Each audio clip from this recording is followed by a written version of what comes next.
ꯃꯌꯥꯝꯕꯨ ꯇꯔꯥꯝꯅ ꯑꯣꯛꯆꯕꯒ ꯂꯣꯏꯅꯅ ꯄꯥꯟꯊꯣꯏ ꯃꯉꯥꯡꯅ ꯏꯀꯣꯛꯅꯣꯅ ꯈꯨꯔꯨꯝꯖꯔꯤ꯫ ꯉꯁꯤꯁꯨ ꯃꯍꯧꯁꯥꯒꯨꯝ ꯅꯨꯡꯉꯥꯏꯔꯕ ꯐꯨꯡꯒꯥꯋꯥꯔꯤ ꯑꯃ ꯄꯨꯗꯨꯅ ꯂꯥꯛꯆꯔꯤ꯫ ꯋꯥꯔꯤ ꯑꯁꯤꯒꯤ ꯃꯃꯤꯡꯅ ꯍꯤꯡꯆꯥꯕꯤꯒꯤ ꯃꯆꯥ ꯂꯥꯏꯁꯅꯥ꯫ ꯋꯥꯔꯤ ꯑꯁꯤꯕꯨ ꯊꯥꯕꯤꯔꯛꯄꯅ ꯃꯥꯏꯄꯥꯛꯄꯤꯆꯅꯨ꯫ ꯊꯥꯏꯅ ꯃꯤꯒ ꯂꯥꯏꯒ ꯁꯝꯅꯔꯤꯉꯩ ꯃꯇꯝꯒꯤ ꯋꯥꯔꯤꯅꯤ꯫ ꯃꯇꯝꯁꯤꯗ ꯍꯤꯡꯆꯥꯕꯒꯤ ꯂꯩꯕꯥꯛꯇ ꯀꯣꯛꯐꯥꯏ ꯀꯧꯕ ꯍꯤꯡꯆꯥꯕ ꯑꯃꯅ ꯍꯤꯡꯆꯥꯕꯒꯤ ꯅꯤꯡꯊꯧ ꯑꯣꯏꯗꯨꯅ ꯄꯥꯜꯂꯝꯃꯤ꯫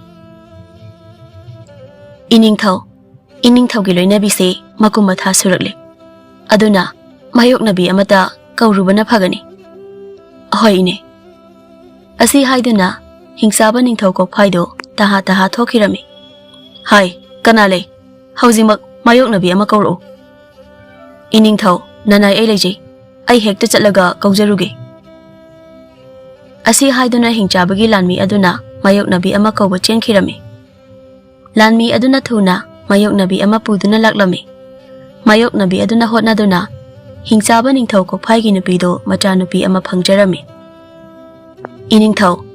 ꯏꯅꯤꯡꯊꯧꯒꯤ ꯅꯃꯣꯝ ꯑꯃ ꯐꯪꯖꯔꯦ꯫ ꯑꯁꯤ ꯍꯥꯏꯗꯨꯅ ꯃꯣꯟꯕꯤꯅ ꯀꯣꯛꯐꯥꯏꯗ ꯃꯆꯥꯅꯨꯄꯤ ꯑꯗꯨ ꯄꯤꯔꯝꯃꯤ꯫ ꯀꯣꯛꯐꯥꯏ ꯃꯆꯥꯅꯨꯄꯤ ꯑꯗꯨ ꯅꯨꯡꯁꯤꯅ ꯌꯦꯡꯖꯗꯨꯅ ꯄꯝꯂꯝꯃꯤ꯫ ꯑꯣꯏ, ꯏꯄꯥꯒꯤ ꯁꯅꯥ, ꯏꯆꯥꯁꯤ ꯑꯣꯟꯊꯣꯛꯅ ꯅꯨꯡꯁꯤꯈ꯭ꯔꯦ꯫ ꯑꯁꯤ ꯍꯥꯏꯗꯨꯅ ꯍꯤꯡꯆꯥꯕ ꯅꯤꯡꯊꯧ ꯀꯣꯛꯐꯥꯏꯅ ꯃꯆꯥꯅꯨꯄꯤꯕꯨ ꯅꯨꯡꯁꯤꯅ ꯃꯔꯥꯏꯕꯛꯇ ꯆꯨꯞꯄꯤꯔꯝꯃꯤ꯫ ꯅꯥꯀꯜ ꯑꯃꯔꯣꯝꯗꯅ ꯂꯥꯏꯔꯩꯕꯥꯛꯇ ꯂꯥꯏ ꯅꯤꯡꯊꯧ ꯁꯅꯥꯍꯣꯡꯕꯒꯤ ꯂꯣꯏꯅꯕꯤꯗꯣ ꯊꯥ ꯁꯨꯖꯤꯜꯂꯛꯂꯝꯃꯤ꯫ ꯇꯣꯝꯕꯤꯅ, ꯏꯆꯦ, ꯑꯩꯈꯣꯏꯒꯤ ꯂꯥꯏꯅꯤꯡꯊꯧꯒꯤ ꯂꯣꯏꯅꯕꯤ ꯁꯅꯥꯇꯝꯐꯥꯒꯤ ꯃꯁꯥꯁꯦ ꯌꯥꯝꯅ ꯋꯥꯔꯝꯗꯧ ꯃꯥꯜꯂꯤ ꯇꯧꯔꯤꯁꯤ꯫ ꯊꯥꯒꯣꯏꯅ, ꯑꯩꯗꯤ ꯑꯩꯈꯣꯏꯒꯤ ꯂꯥꯏꯅꯤꯡꯊꯧꯒꯤ ꯂꯣꯏꯅꯕꯤ ꯁꯅꯥꯇꯝꯐꯥꯒꯤ ꯃꯆꯥꯁꯦ ꯑꯐꯕ ꯑꯣꯏꯗꯧꯕ ꯃꯥꯟꯗꯦ ꯇꯧꯔꯤꯁꯤ꯫ ꯏꯆꯦ, ꯃꯗꯨꯒꯤ ꯋꯥꯗꯣ ꯆꯤꯟ ꯀꯥꯡꯕ ꯌꯥꯕ ꯋꯥ ꯅꯠꯇꯦ꯫ ꯑꯇꯣꯞꯄꯅ ꯍꯦꯛ ꯇꯥꯈꯤꯕꯗ ꯑꯋꯥꯕ ꯇꯥꯗꯧꯔꯤꯕꯅꯤ꯫ ꯑꯁꯤ ꯍꯥꯏꯗꯨꯅ ꯃꯈꯣꯏ ꯑꯅꯤꯗꯣ ꯃꯁꯥ ꯃꯁꯥꯒꯤ ꯃꯊꯧ ꯇꯧꯅꯔꯝꯃꯤ꯫ ꯅꯨꯃꯤꯠ ꯑꯗꯨꯒꯤ ꯅꯨꯃꯤꯠ ꯍꯨꯝꯅꯤ ꯁꯨꯕꯗ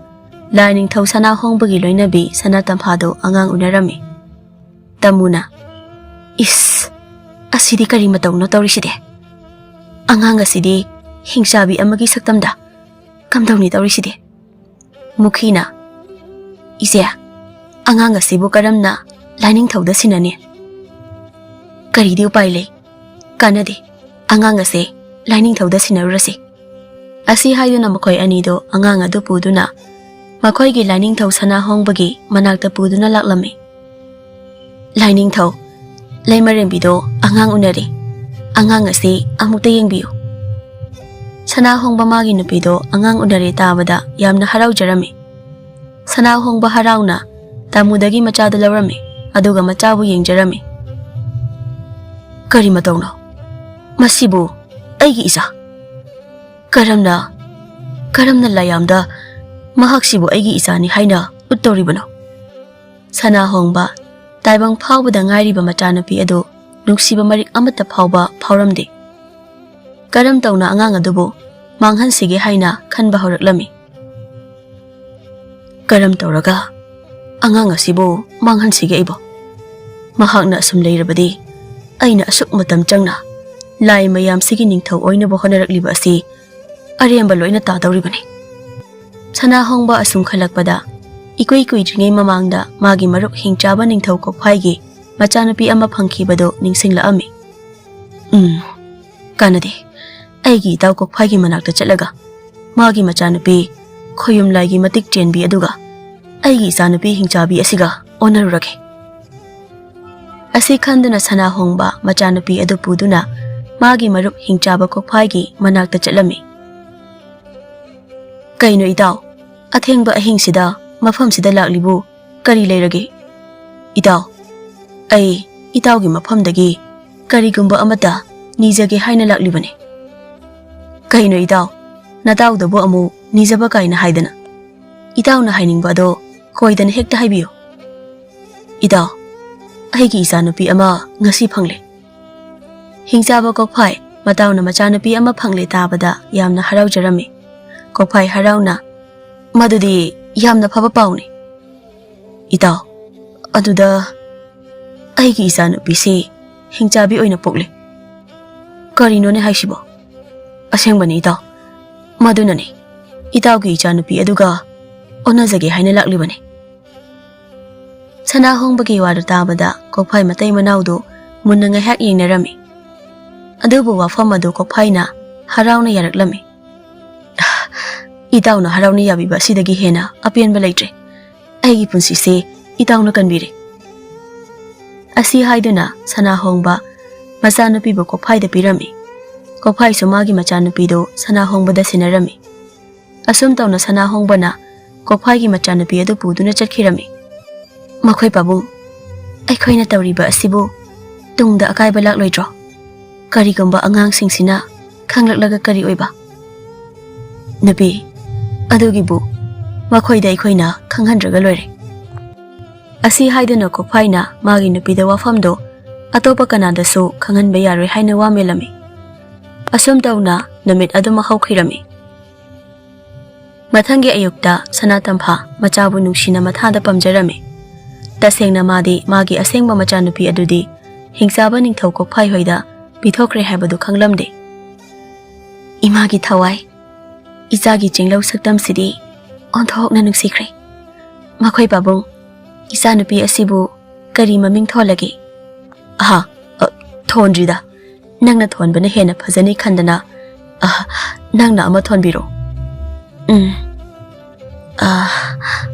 Laisna haina thorasi kone imagi thawai. Asi haiduna Sanatampha machabu nungsina mathada konbirami. Nakal amaromdana kokphai amadi magi loinabido mapal ipal thoktabida makhoigi machanupi adubu senarami. Nupi ngasidagi angang senaba lakpu nupisingdo laklanu haiko. Hoi moi babung aiso adumna khalamlibani. Asumna namit adudagi kokphaigida macha senaba laklamba hingchabi anido kokphaigi nupina laktrabasu yarani haina hairami. Kasumna kainone aikhoibu kari aseba tawkhrabagi aikhoigi leimarembi asina aikhoi laktrasu yare hairaklisina. Monbina adune aisu khalise aikhoidi karisu asoiba tawkidabra haina khali. Asi haiduna nupi anidu mathwai nungaita mayumda hanakirami. Asumna matam khara haukhre angang anido mama mapa oibasingna yamna cheksina senajarami. Matamna asum haukhibana angang anido chahi 8 hairaklami. Imagi thawai nangbu chaksakita jasi kedauge. Ima ai talleba ai chaningdeba. Asi haiduna laisnado koichin chenduna sanari. Sanatampha su machabu koitan tanarami. Nakal amaromdana kokphaigi machanupi torodu angang ataina sanabado tumina phamlaga yengduna leirami. Angang amana toro nangsu sanabasi yausi laudana. Ai talle noina sanarido adum yenge. Ho phare adu oiradi aikhoi dum sanarage ko. Asi haiduna angang ataido sanakirami. Toro su makhoina sanarido tumina asum yengduna leirami. Imagi toro napana nangbu sarik sarak tamna se hayobane lao. Hoi ima. Asi haiduna toro mayum tamna chenkirami. Laisnadi mapabung sana hongba amadi mama ibema Sanatampha anina yamna kena yokjarami. Toro su mapabung kokphai amadi mama ibema anina luna budi tawi haibu hingchabi leimarembi ama oina ba haiduna sarik sarak loksing kaya tamlami. Nupi amana ise aikhoigi hingsaba ningthau matai manauna nauriba angang aduda mahai maseng adu yamna tamlidubu karigino. Monbina ibema mahakti hayeng aikhoigi hingsaba leibak sigi leimarembi oidoribani aduna oirini. Mahakna heisinglabadi aikhoigi laibuk phabani. Hingsabagi leibak aduda makhoigi mazaibe madu makhoigi ningthau matai manauna tathi taoina loinabi khalami. Matai manauna machanupibu cheksina senaribado kanana su khanglamde. Asum tauna haukhibana angang nupi anido chahi 15-13 haireklami. Babung ai umangda satan bachaluge. Chalo adubu nana nasan kharadi loinako. Ai tomta chalasu yabasida. Asi haiduna toro manai masan khara puraga umangda satan bachatkirami. Nakal amaromdana mazaibe malaisnadi magi kada nungaina tumli. Imagi thawai, nangbu hawgotlo kaidawge, numise watolomle kaidawge. Ima, ngaihakta tumkhige ba. Hai, hawgolose, numise ayauri nangbo. Asi haiduna Sanatamphana machanupi Laisnabu hawdoklami. Laisna masado itantan hawgotlami. Nakal amaromdana Mazaibe matorodo umang amada sagol tonglaga sathiri. Karino ngasigi namisibo sa amata phawo udrisibo. Asi khana sagol asum thauduna chatpada Mazaibe matorogi mitmangda saji ama chenkirami. Ai, saji ama chenkrene he. Phai, aigi mangdagi kayam lapna chenba ngambagi yenglage. Asi haiduna Mazaibe matorodo sagoldo yangna thauraga sajidu tanarami. Mazaibe matoro sajidu hek ubaga magi mananganda yaliba lirungdu tenga thonglaga tenjai ama kawkhirami. Andunidana aigi mangdagi kayam lapna chenba ngamni haidana. Asi haiduna Mazaibe matorodo sagon thauraga tena panba sajidu makhuna lamlaga paikhatlami. Hingsabagi lanmina Aikhoigi Mazaibe matorosi makhut yamna chumini tawrise. Lanmi amana Hoine Mana amupu khutagi basi choiningai walite. Asi haiduna hingsabagi lanmi singdo makhoigi Mazaibe matorogi maramda wari sarami. Mazaibe matorodo saji khara pharaga mayumda halami. Pabong, Pabong, aina pharakliba saji mayam si yengo. Karai, isa thoibina pharakliba saji singdo. Asi haiduna hingchabagi ningthau kokphaina machanapina pharakliba saji mayamdo yenglami.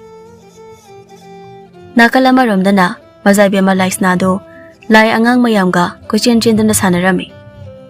Ibema, nangbo angang dawna hojikbo angang singa kochen chendana sanarisibo.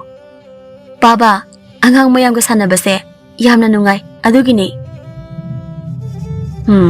Icha thoibi nang sina hairakpasidi. Asi haiduna laigi ningthau sana hongbado mahaki kada changkhirami. Mazaibe ma Laisnado mapana changkhiba ado thoksada noklaga yengduna lehaurami. Asamna matam khara haukhri. Nongmagi namitta Mazaibe ma Laisnana umangda koithorakpada Mazaibe matoroga thenarami. Laisnana Ita nahaki mingdi kari kauge mafamsida kaidawba lakpano. Ita aigi mingbudi toro kawi umangsida satanba laklini. Ita gidi kari kauge. Ita di umangsida kaidawba lakpano. Ita aigi budi Laisna kawi umangsida koibasam lakpanida. Asi haiduna makhoi anido wari watai kya tawrami. Makhoi anido wari watai ngehak tawramlaga mayum mayumda hankhirami. Laigi lanmi amana Mazaibe maga wari saridubu kanano. Aigi itani ngasita umangda thengnaba.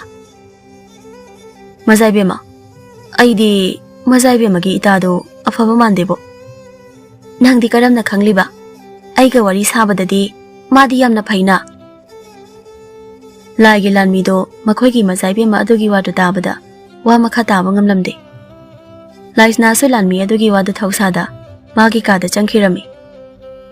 Nakal amaromdana Mazaibe matorodo mayumda halakpa matamda mayumda mapabung kokphai hingsaba angamba mayamga wa khanaduna leirami. Isa thoibi ahal mayamga wa khanarisi nangsu yaurolo. Hoi pabung.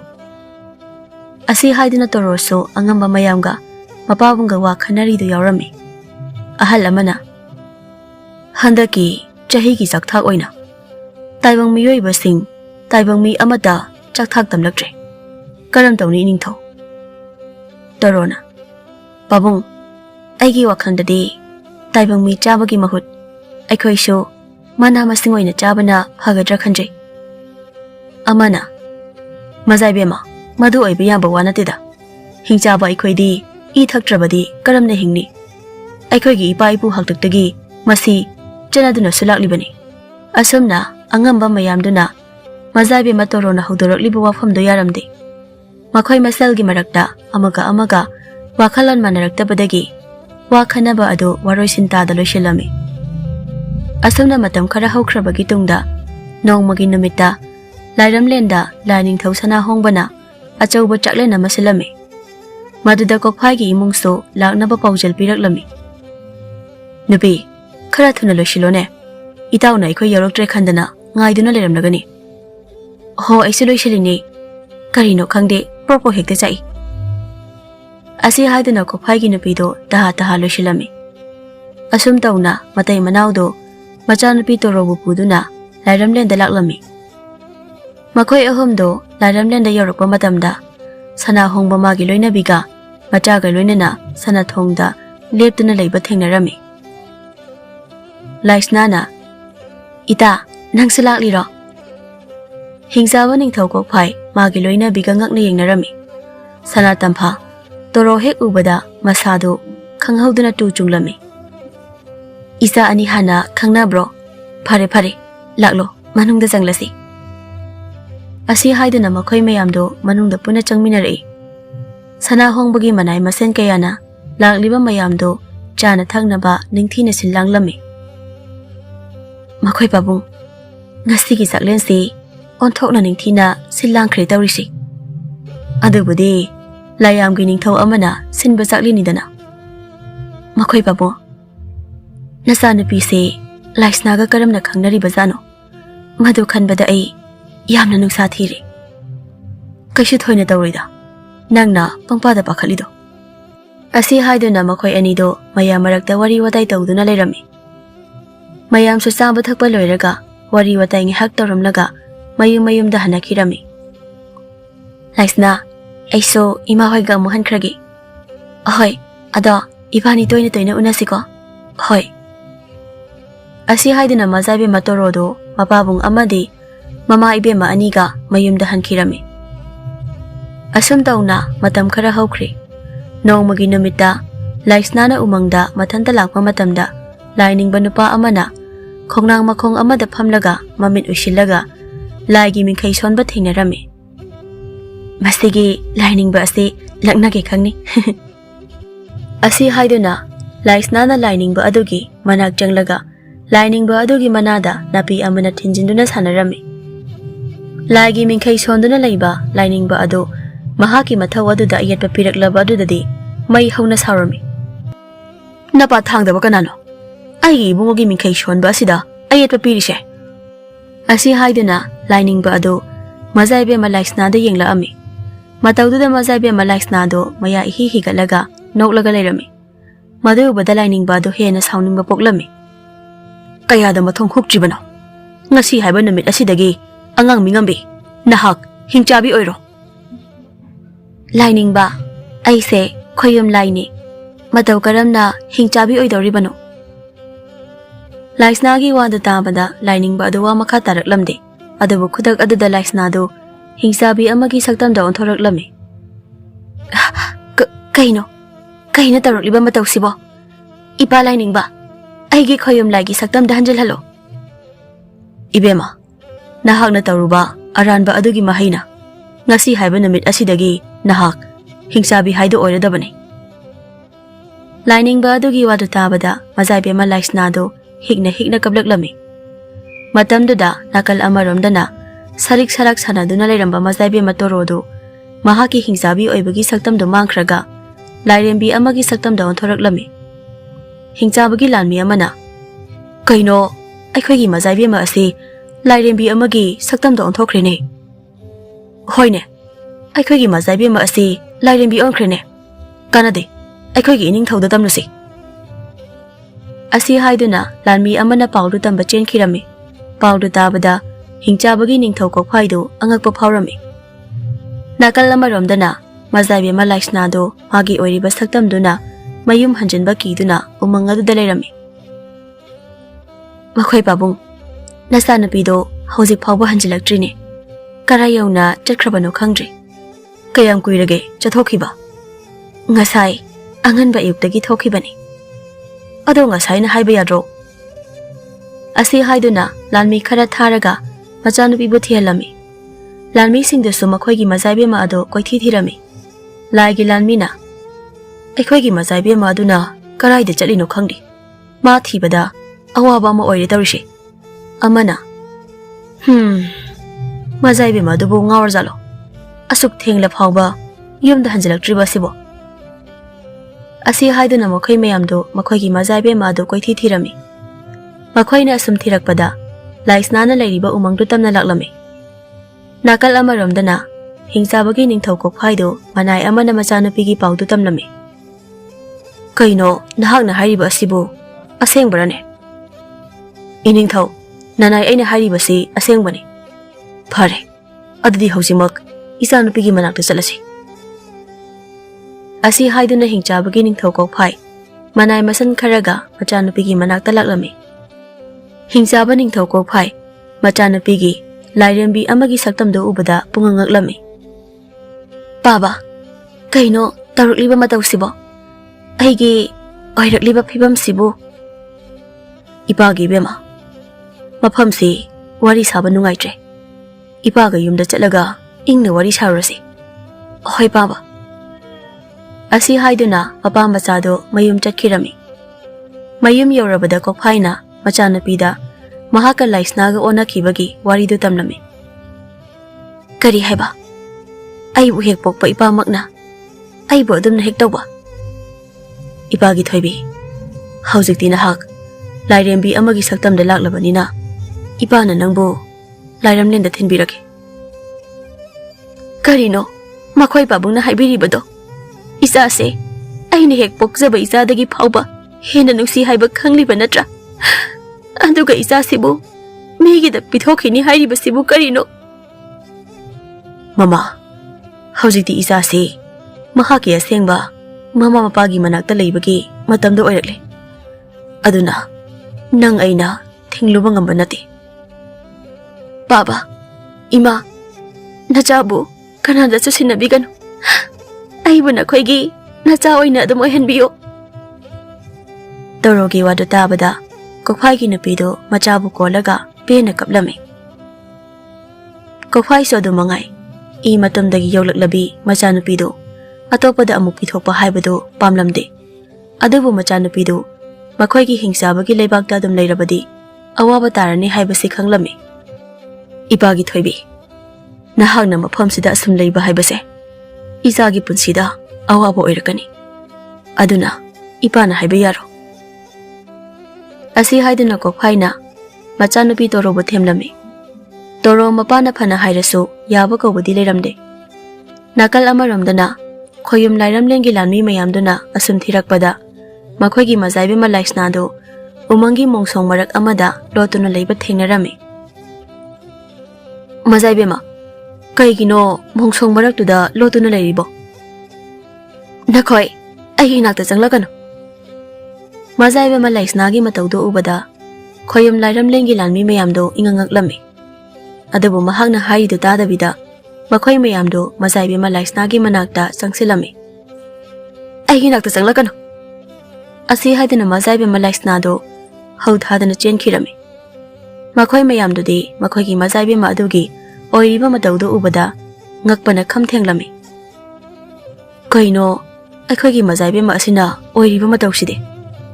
ꯑꯃꯅ ꯀꯥꯟꯅꯗꯦ, ꯑꯩꯈꯣꯏꯒꯤ ꯅꯤꯡꯊꯧꯗ ꯄꯥꯎꯁꯤ ꯇꯝꯂꯨꯕꯅ ꯐꯅꯤ꯫ ꯑꯁꯤ ꯍꯥꯏꯗꯨꯅ ꯂꯥꯏꯒꯤ ꯂꯥꯟꯃꯤ ꯃꯌꯥꯝꯗꯨ ꯃꯈꯣꯏꯒꯤ ꯅꯤꯡꯊꯧꯒꯤ ꯃꯅꯥꯛꯇ ꯄꯥꯎ ꯇꯝꯕ ꯆꯠꯈꯤꯔꯝꯃꯤ꯫ ꯄꯥꯎꯗꯨ ꯇꯥꯕꯗ ꯂꯥꯏꯒꯤ ꯅꯤꯡꯊꯧ ꯁꯅꯥꯍꯣꯡꯕꯗꯨ ꯉꯛꯄꯅ ꯋꯥ ꯉꯥꯡꯕ ꯐꯥꯎꯕ ꯀꯥꯎꯈꯤꯔꯝꯃꯤ꯫ ꯀꯔꯤꯅꯣꯅꯦ ꯑꯩꯒꯤ ꯂꯥꯏꯕꯛꯁꯤꯕꯣ?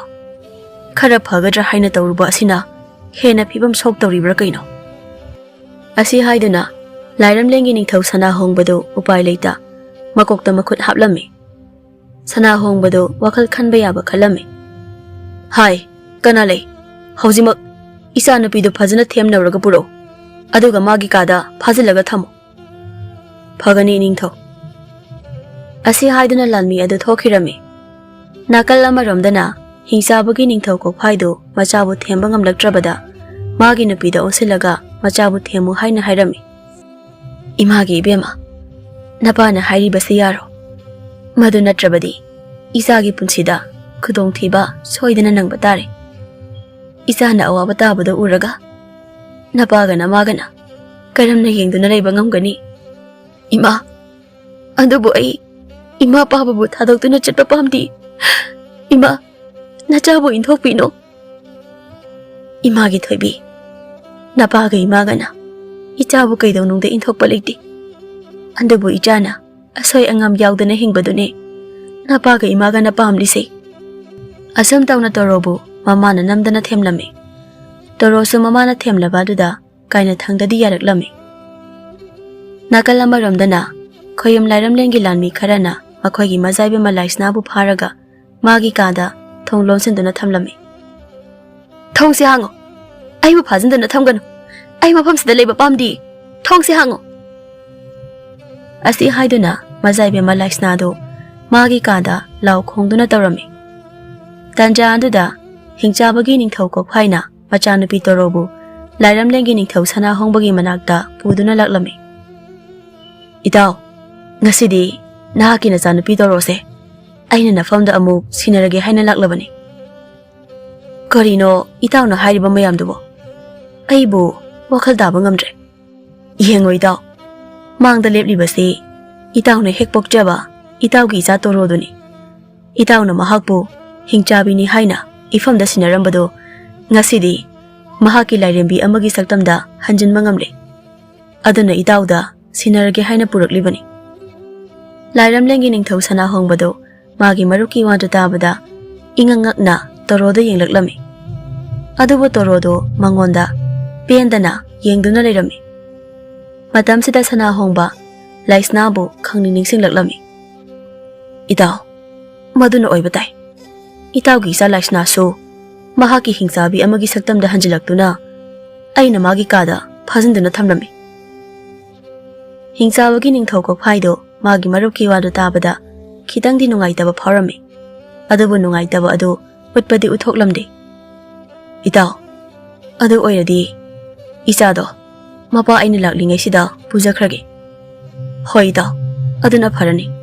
Aikhoi mayam so ma senabada awaba ma oirabani. Hingsabagi ningthau kokphaido ngasigi sana hongbagi matawdo tasengna pendaba poklame.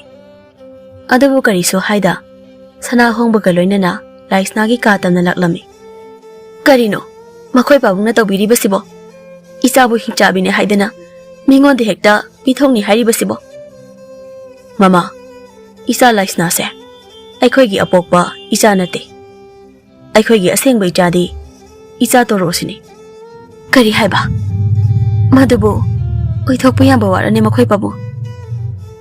Sana hongba matang asi yaurabadi magi nupida lolpagi kanatre khanduna sana hongbana mahakna toroga laisnaga onakhiba adu magi nupida amata sithadana tamlame.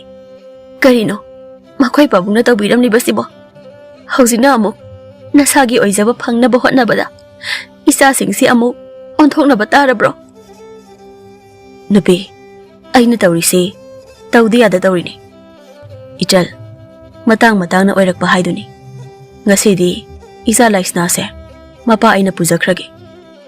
Kokphagi wanda tabada laimarembi sanatamphado ningba kaina mapurebada yenglaga mamitagi mapiso lepa leitana sintharame.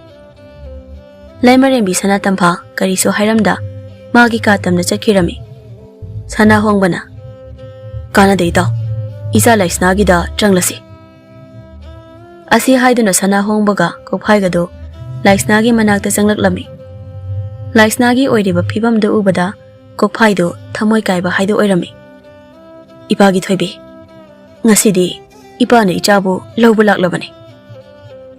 Asi haiduna kokphaina laisnabu sambiduna kadudagi puthorame. Tanjaduda mafamdu maktada mazaibe matorosu yoksilaklame. Ita kahino nangna tawramliba matausibo. Laisna torona haida tadabida kokphaida kirup yenglaga kokphaigi matung adum ilame. Asam tawna kokphaina laisnabu magi mayumda puduna laklame. Nupe angangsi ningthina amukta masase sengdokpiyo. Masamanaga se amukta hadokpiyo. Ahoy moy pabung. Asi haiduna kokphaigi nupina laisnabu iruzabiraga masamana phajana hatpirame. Makhoi pabu nahaki marup lairamlengi ningthau sana hongba haidubu khoyum laigi makokni hairaga mahaki masada menusi thaujal haidubu amata yaudraba jalo. Nate, afaba khaina magi oige haiba. Phalaktragana aikhoigi oyo haisibu karino. Nabe, to oyare. Nahangna aduda isau langlaga. Magi wakhal honghandobu nate.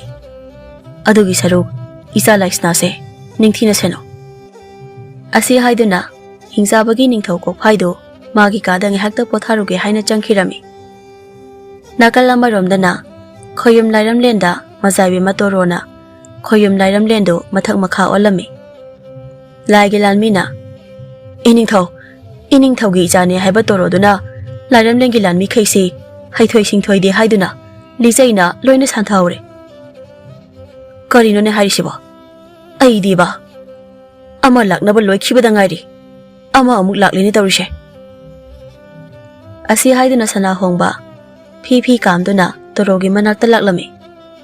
Matamduda torodo khoyum lairam lengi lanmi mayamdo mahakna lijai amana kanna phuduna leibadu thengnarami. Hai toro nangna tawridu karino lanmi singsi soklabadi kanana khoyum lairam lense ngakpi senbini wakhal yaudaba mata ulakano ai yengningdeko. Asi haiduna sana hongba torona khumba nangda maphamdo thadautuna chakhirami. Toro sana hongbagi mataududa pendana yengduna lehaurami. Nakala maromdana laisnado kophai matai manauna kanna hotnabadagi magi hanagi chamchamna leiba mataududa amu hanjilami. Nabi isa laisnana asumna wakhal tarakpasi ai hainingai leitana pele. Andabudi aiso haraubana loirabani. Karamba matamda isa asibu inakta amuk leigedage haina khallambani. Adabu hauzikti aikhoigi nakta lengdana leire. Ai masidagi hena behenba leitre. Nakal amaromdana laimarembi sanatamphado mapuroibada pendaba henmanbadagi walang amata ngangda magi leifam thokpa pangleida leirami. Marak torona mamagi manakta changlaga wari watai khara di tawrami. Ima ai khoyum lairam len asida leibase yamna hinade. Imana ipaning thauda hainabiduna hingchabagi leibakta aibu thinbiyo. Sana hongba magi nupigi manakta lakpada macha torona magi nupida hairibo wafamdo masu tarami. Sana hongba machagi watu tabada mahak wakhal laklami. Mahak asi mahakna hek pokjaba machana phauba waraure haibasi.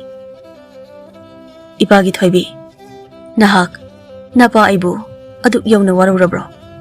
Phare isana leiba hainadrabadi ipane ichabu hingchabagi leibak aduda thillage. Asi haiduna sana hongbana torobo hingchabagi leibakta thilaklami. Matamduda laisnado kophaigi nupina nungsina loinabadu ubada toromana matam kuina leiraklaba yumaduda khong kansinba ngamda leplami. Imagi thoibi aduda karigi leptuna leiribano. Nahaksu imagi ijani lao changlao. Asi haiduna kophaigi nupina torobu kaushinbirami. Ima asi haiduna toro mamabu konduna kapcherami. Mama machagi matauda sana hongba kariso hairamda tumina chakhirami. Matang aduda laisna imungdagi tholakpaga mapa chanarami. Maduda kokphai gi nupina laisna bu sumathada chena konsanbirami. Adum tauna namit adudagi kokphai gi matai manauna laisna amadi torobu macha ngaktani haina narukna konduna nungaina pankhirami.